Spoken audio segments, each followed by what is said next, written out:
মই সুমন্তনাথ সকলো মৰমৰ ছাত্ৰ-ছাত্ৰীক পুনৰ নতুন এটা ভিডিঅ'লৈ স্বাগতম জনাইছোঁ। আজি এই ভিডিঅ'ত BA 6 ছেমিষ্টাৰ আছামিজ মেজৰ অসমীয়া চুটিগল্প আৰু উপন্যাস এই কিতাপখনৰ কিছু প্ৰশ্নটো আলোচনা কৰিম। আৰু যিসকলে মোৰ ভিডিঅ' প্ৰথমবাৰ চাই আছে প্লিজ লাইক এণ্ড ছাবস্ক্ৰাইব কৰি দিবা আৰু ওচৰতে থকা বেল আইকনটো অন কৰি দিবা যাতে এনেধৰণৰ ভিডিঅ' সকলোতকৈ প্ৰথমতে পোৱা। ব'লা ভিডিঅ'টো আৰম্ভ কৰোঁ। অসমীয়া চুটিগল্পৰ ধাৰা প্ৰথম গোট। চুটিগল্প মানে কি? উত্তৰ: মানৱ মনৰ অনুভূতি প্ৰকাশৰ অতি সূক্ষ্মাতি সূক্ষ্ম মাধ্যম বিধে হ'ল চুটিগল্প।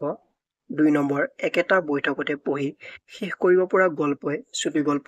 কথাষাৰ কোনে কৈছিল? উত্তৰ: একেটা বৈঠকতে পঢ়ি শেষ কৰিব পৰা গল্পই চুটিগল্প। এই কথাষাৰ ছমাৰচেট মমে কৈছিল।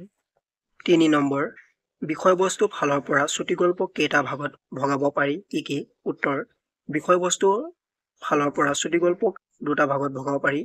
যেনে ১ নম্বৰ: ব্যক্তিনিষ্ঠ বা আত্মবিবৃত্তিমূলক আৰু ২ নম্বৰ: বস্তুনিষ্ঠ বা বৰ্ণনামূলক।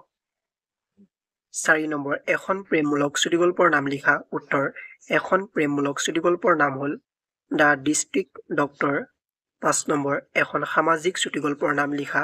উত্তৰ: এখন সামাজিক চুটিগল্পৰ নাম হ'ল লক্ষ্মীনাথ বেজবৰুৱাৰ যেনে চোৰ তেনে টাঙোন।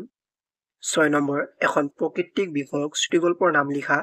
উত্তৰ: এখন প্ৰকৃতিক বিষয়ক চুটিগল্পৰ নাম হ'ল লক্ষ্মীনাথ বেজবৰুৱাৰ জলকুঁৱৰী। ৭ নম্বৰ: অসমীয়া চুটিগল্পৰ জনক কোন? উত্তৰ: অসমীয়া চুটিগল্পৰ জনক হ'ল লক্ষ্মীনাথ বেজবৰুৱা। ৮ নম্বৰ: বিশ্বৰ কথা সাহিত্যৰ প্ৰথম মানৱতাবাদী লেখক কোন? উত্তৰ: বিশ্বৰ কথা সাহিত্যৰ প্ৰথম মানৱতাবাদী লেখক হ'ল বোক্কাচিঅ'। ৯ নম্বৰ: আধুনিক চুটিগল্পৰ বাটকটীয়া কোন? উত্তৰ: আধুনিক চুটিগল্পৰ বাটকটীয়া হ'ল ফ্ৰান্সৰ অঁৰে ডি বালজাক।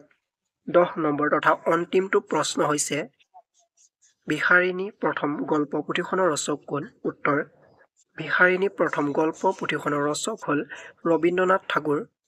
আশা কৰোঁ সকলো মৰমৰ ছাত্ৰ-ছাত্ৰীয়ে মোৰ ভিডিঅ'টো চাই ভাল পালে আৰু যিসকলে ভিডিঅ'টো প্ৰথমবাৰ চাই আছিল প্লিজ লাইক এণ্ড ছাবস্ক্ৰাইব কৰি দিবা আৰু ওচৰতে থকা বেল আইকনটো অন কৰি দিবা আৰু লগতে তোমাৰ বন্ধু-বান্ধৱীসকলৰ শ্বেয়াৰ কৰিবা যাতে সকলোৱে উপকৃত হয়।